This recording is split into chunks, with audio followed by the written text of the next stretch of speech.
They're at it again. They're at it again.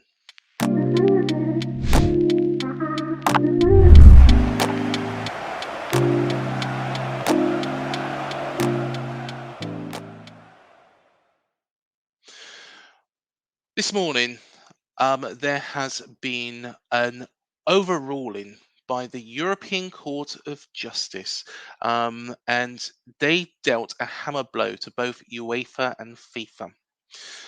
Now, what they did was they said that UEFA and FIFA both acted unlawfully, blocking a rebel tournament when it initially launched in 2021. Of course, we're talking about that fucking Super League, this competition that was going to pretty much ruin football. The idea of the Super League was to bring some clubs together, um, both from England, Italy, and a lot of them from Spain as well, to play into a competition which was effectively a closed shop. Everybody was around it. The fans were against it. It wasn't in the interest of the players, wasn't interested the management. All it was the interest in was the bigwigs at the top of football. And rightfully so, the whole idea was scrapped. You know, it was a competition that my little club, AFC Bournemouth, was never fucking going to get into in a million years. And they portrayed it as something that was going to be the future of football. To be honest, it was the biggest load of horseshit going.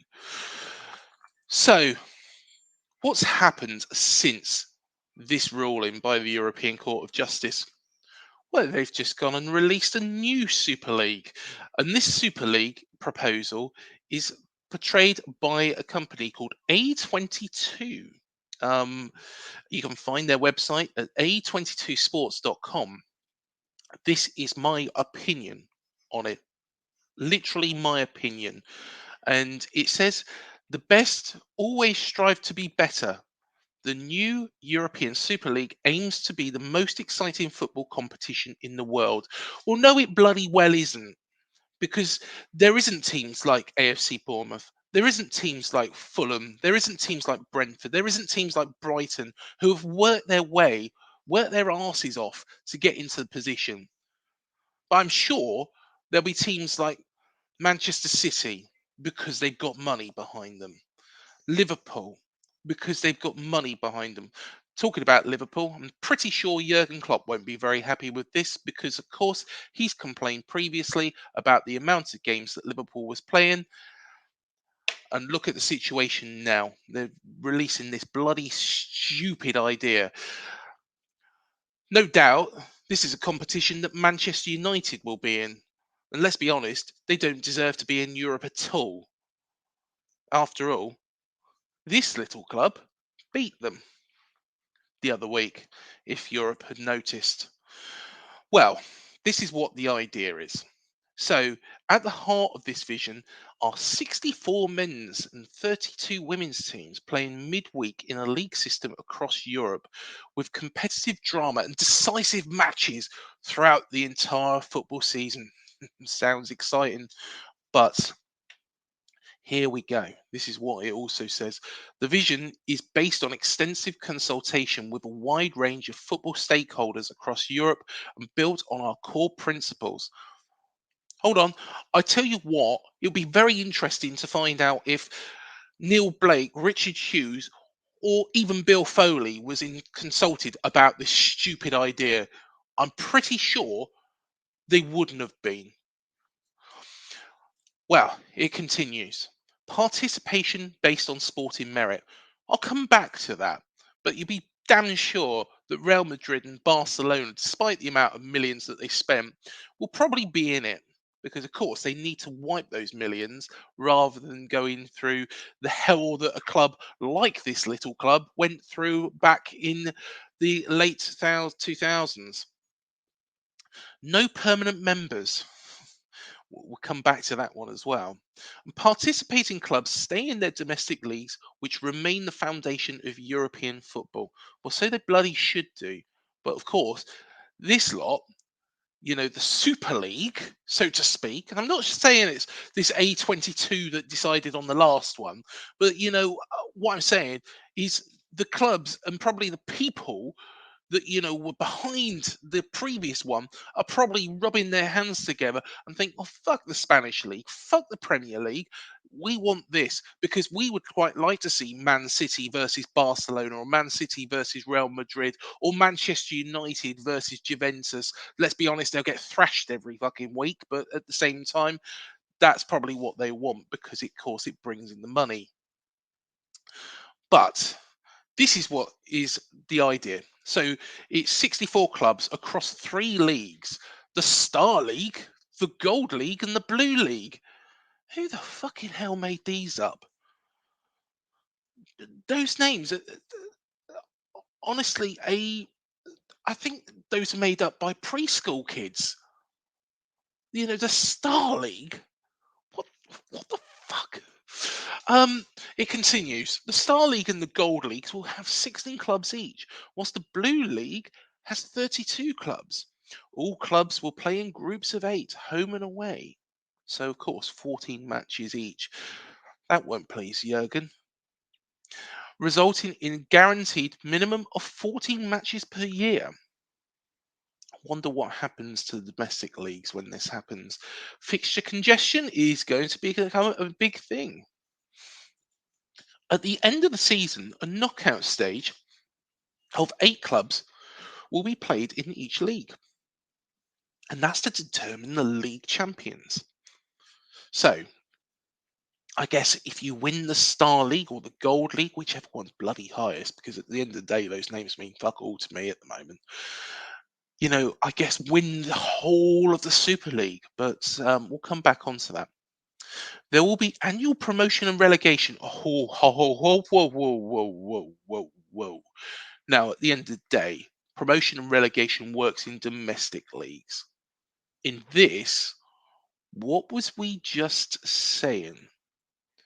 We were saying that this Super League is a competition for all clubs, that this little club could get in it by working their way through the Premier League and, making sure that they're one of the top teams in the country and get into this Super League. Oh, my, hold on a minute.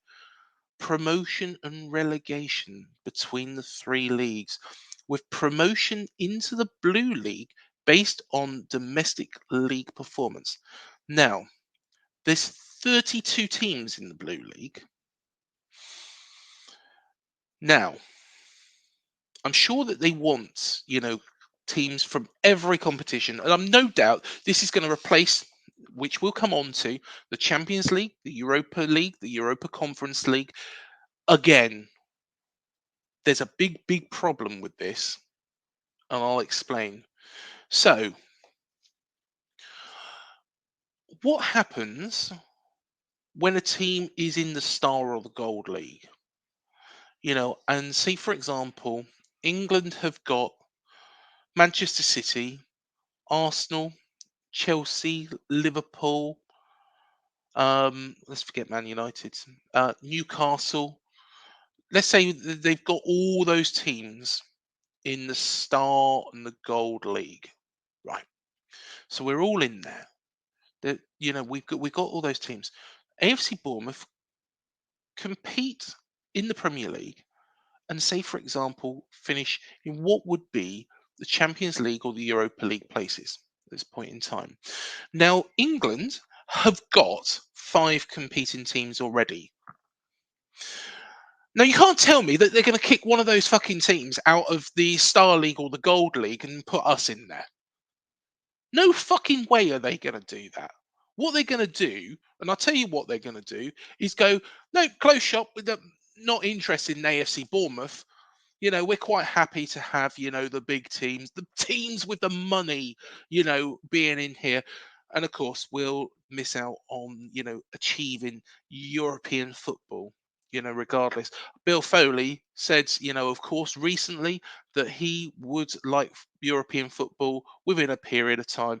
Bill, I don't think it's going to fucking happen because at the end of the day, European football is fucked at this point in time if this goes ahead. I don't really like what they're doing with the Champions League. Personally, I think it works okay at the moment in groups where there's 4 teams and they progress after that. I also like, how you can move from the Conference League by winning that to the Europa League, and the Europa League to the Champions League for winning that. It's fine. It's perfect. It's perfect. It says there will be no increase in match calendar days before those contemplated by existing cross-border competitions. I, th- I beg to differ. Beg to differ. And matches will be played midweek and not interfere with the match calendar of the domestic leagues. Bollocks. Bollocks. Now you're telling me that Manchester City have got Real Madrid coming up in midweek. AFC Bournemouth. Right, let's put another situation in here. Manchester City have got. Well, let's pick a team. Let's pick Brentford. Sorry to pick on you, Brentford fans, but they've got Brentford. We have got Fulham. Team. Probably in the mix with us. Fighting. Let's say we're all three fighting relegation. Brentford, us, Fulham. Right now, Manchester City have got this game against fucking Real Madrid midweek. It's already happens because of the fucking Champions League, but they've got this game against Real Madrid. If they had Sheriff Tresapol or whatever, they might, think, well, we can rest it for that game and, focus our full first team on this game against Brentford. Are they going to, if they've got Real Madrid in midweek, in the middle of October, go to think, well, I'm going to play my full strength team against Brentford? Of course they're fucking not.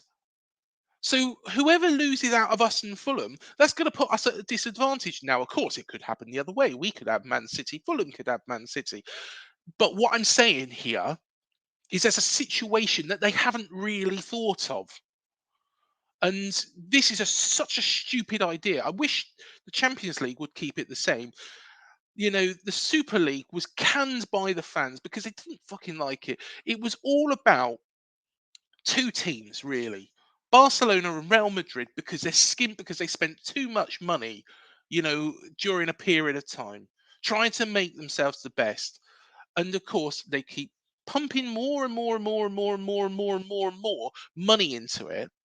And the problem is now they're in a situation where they're in debt. Now, anybody, anybody in the street, anybody you see around you, if they spent money on a load of shit for a prolonged period of time, they'd be in debt as well as a person. It's a risk. And therefore, Real Madrid and Barcelona have only got themselves to blame.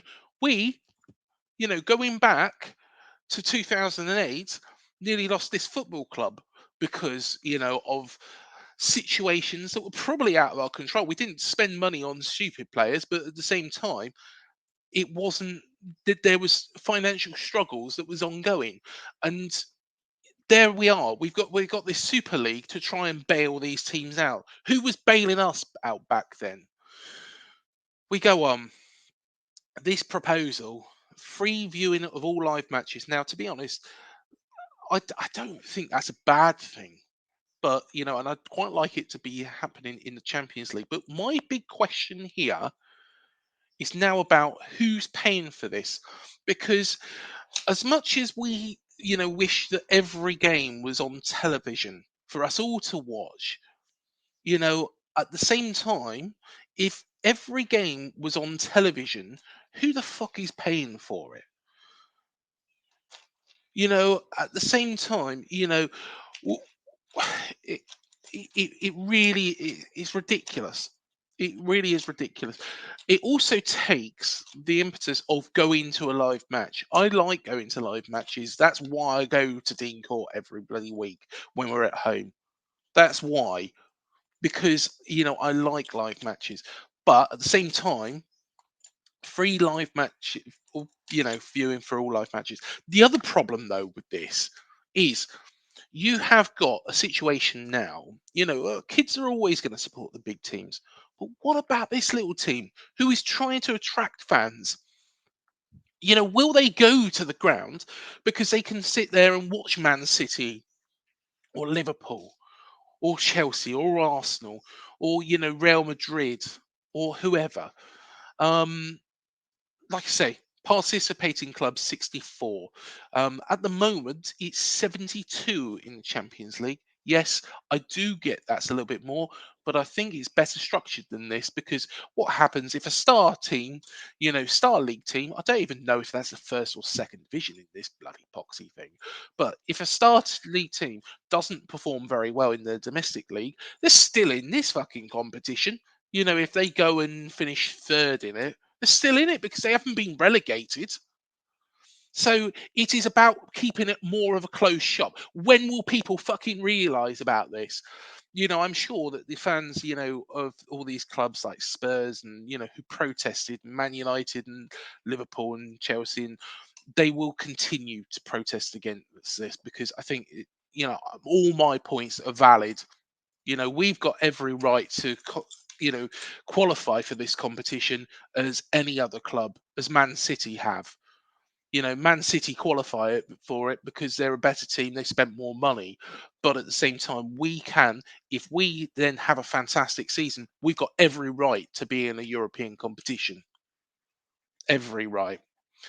Um, the Here we are. This is the big problem. The governance of this. And this is where it goes back to this European Court of Justice and why this was such a bad, bad thing that happened. The governance of this competition is governed by the participating clubs. So this means that Real Madrid, Barcelona, who are skint, have got a good level footing in this. Whereas at the moment, the governance of European competitions is UEFA. It's an overall body. Still it might be a little bit corrupt, but at the same time, at least, you know, there is no preference towards anybody, or shouldn't be anyway. I still think there is some corruption in UEFA. It has got better, to be perfectly honest. But at the same time, participating clubs, the governance of this, the CEO of this, Bernd Reichardt, he's the CEO of A22 Sports Management, said, "Our aim is clear to work with clubs and other stakeholders to create the best competition, one loved by fans in Europe and around the world. At the same time, we must create a more sustainable football ecosystem, including both the men's and women's game, to unleash the full potential of European club football." So, Burns, what about AFC Bournemouth? What about Fulham? What about Brentford? What about Brighton and Hove Albion? We can carry on. What about Wigan Athletic? What about Derby County? What about Reading? What about Accrington Stanley? What about Harrogate Town? What about those teams? Or do you not give a shit about them? Because sustainable football ecosystem, sustainable because Barcelona and Real Madrid are about, loved by fans in Europe and around the world. English fans protested in their numbers against this previously, and English fans will protest in their numbers against it again. Work with clubs and other stakeholders to create the best competition. As in my previous example, if we can't get in it, you're not working with us. Unleash the full potential of European football. I think UEFA does quite a good job of that at the moment, to be perfectly honest, Burns. It's an absolute joke. And do you know what? They've got the audacity, literally, after the European Court of Justice has done something really stupid and dealt this hammer blow to UEFA and FIFA. They've actually, you know, gone and given, these clubs, these big clubs owned by big, money people who have overspent. Let's be honest, Barcelona and Real Madrid have overspent, the power back, acted unlawfully. Watch what happened in this country. Everybody was protesting against it. Nobody wanted it. Honestly, it's ridiculous. Um, the good thing, though, is that the ruling stated that the governing bodies had abused their dominant position by forbidding the competition, the creation of any new club competition. It also stressed it doesn't mean the Super League project has to be approved in the future. I really hope the European Court of Justice have a watch of what happened outside Old Trafford, outside White Hart Lane, outside Stamford Bridge, outside Anfield, and how their fans reacted to the previous one. Because this isn't good for football. This is good for business people. This is good for people that have got money in their pockets. This isn't good for this little team. Bill Foley, forget about European football because European football's fucked at this moment in time. You know, there's ambitions to get in European football. There's ambitions to get in, the Europa League, the Europa Conference League, the Champions League. Who knows what Bill's planning? But Bill, it's not going to happen because European football basically is fucked if this goes ahead. And this little club that we all love, ain't getting in because it's a closed shop. It's a closed door. And Fulham fans, Brentford fans, Brighton fans, you name it, any club down the length and breadth of the country, West Brom, Wolves, you know, Nottingham Forest, Derby. I'm just picking names out of a hat. Everton fans, yeah, Everton, you're not getting in either because at the end of the day, they don't want you either in there. Um, you know, honestly, football, football. This isn't good for the good of football. This is good for a few rich people who've spent too much money and want to claw that money back by creating a closed shop. And guaranteed, when it comes to one of our clubs, one of the other 14, shall we call them, getting into those places for European football, I'm pretty sure the door will be locked for us because they'll be doing too well in the Star and the Gold League. Let us know your thoughts. Hit the like, subscribe button. I'll be doing a lot more of these rants, no doubt. Thanks for checking it out, and let's just bloody hope that this fails.